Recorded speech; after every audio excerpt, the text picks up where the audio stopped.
Bonjour et bienvenue sur Ouvrez vos écoutilles, la capsule audio de la médiathèque de Toul. Aujourd'hui, c'est Séverine qui vous parle. Je vous propose une lecture langoureuse et érotique réservée aux adultes.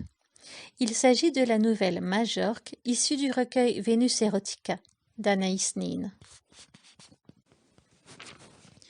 Je passais l'été dans l'île de Majorque, à Deia, près du monastère où Georges Sand et Chopin avaient séjourné.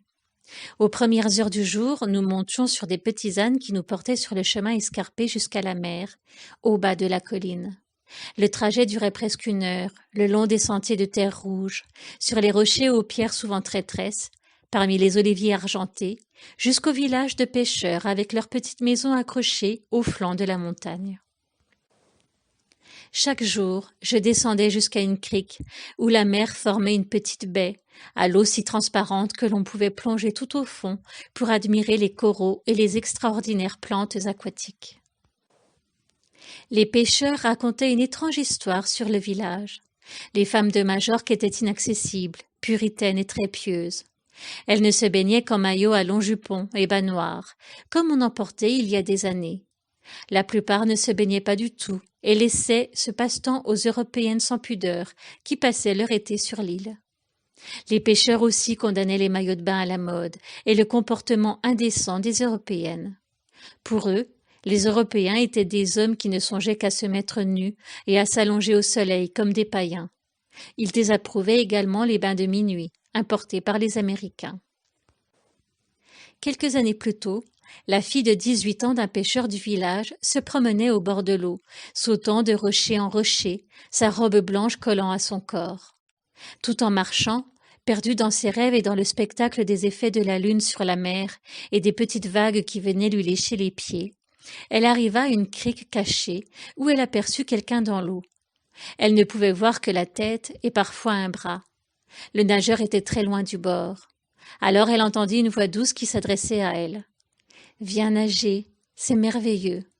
en espagnol avec un accent étranger. « Hello, Maria !» disait la voix. On la connaissait donc. Ce devait être l'une des Américaines qui s'était baignée ici pendant la journée. Elle répondit. « Qui êtes-vous » ? « Je suis Éléonore, » dit la voix. « Viens nager avec moi. » C'était très tentant. Maria n'avait qu'à enlever sa robe et se baigner avec sa courte chemise blanche. Elle regarda autour d'elle. Il n'y avait personne. Pour la première fois, Maria comprit pourquoi les Européens aimaient les bains de minuit. Elle ôta sa robe.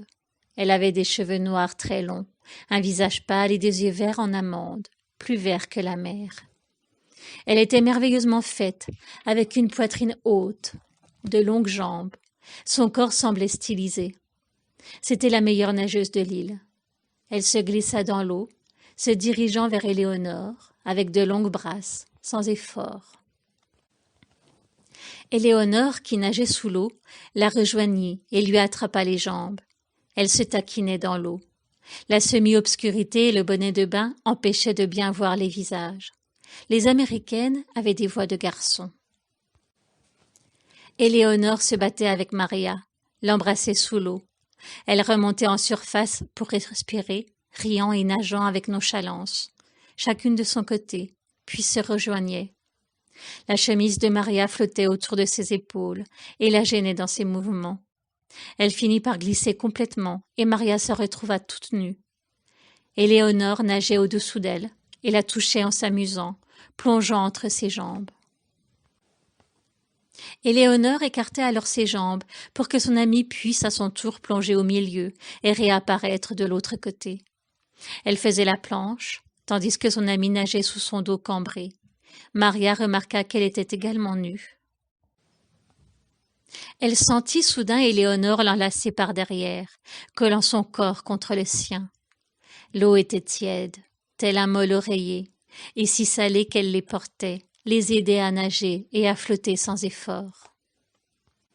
« Tu es très belle, Maria, » dit la voix profonde, tandis qu'Éléonore tenait toujours Maria enlacée.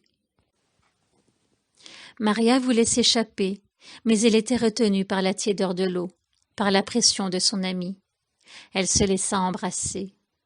Elle ne sentait pas la poitrine d'Éléonore, mais elle se rappela que les jeunes Américaines qu'elle avait vues n'avaient pas de sein. Le corps de Maria était langoureux. Elle avait envie de fermer les yeux.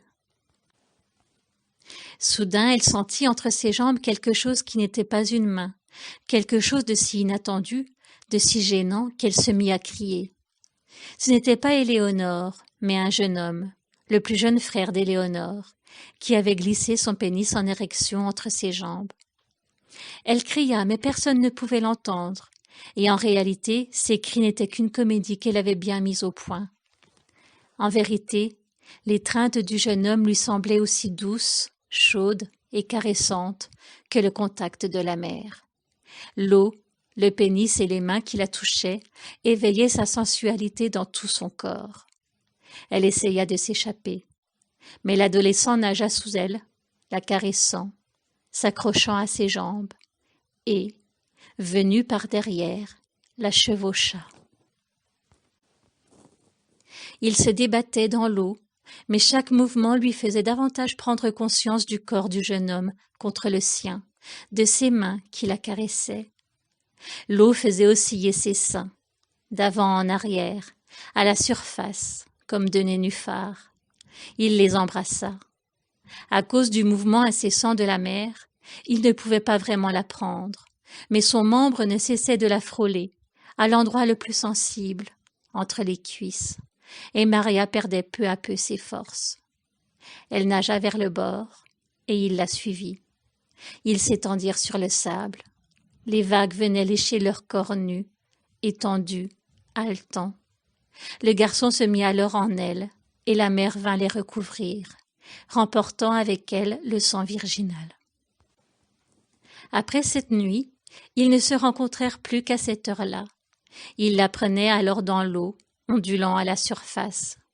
Le mouvement de vagues de leur corps pendant l'amour semblait appartenir à la mer. Ils trouvaient appui sur un rocher et restaient là, debout l'un contre l'autre, tout tremblants après l'orgasme. En descendant le soir sur la plage, j'ai souvent eu l'impression que j'allais les voir apparaître, nageant l'un dans l'autre. Je vous souhaite une délicieuse journée. À bientôt.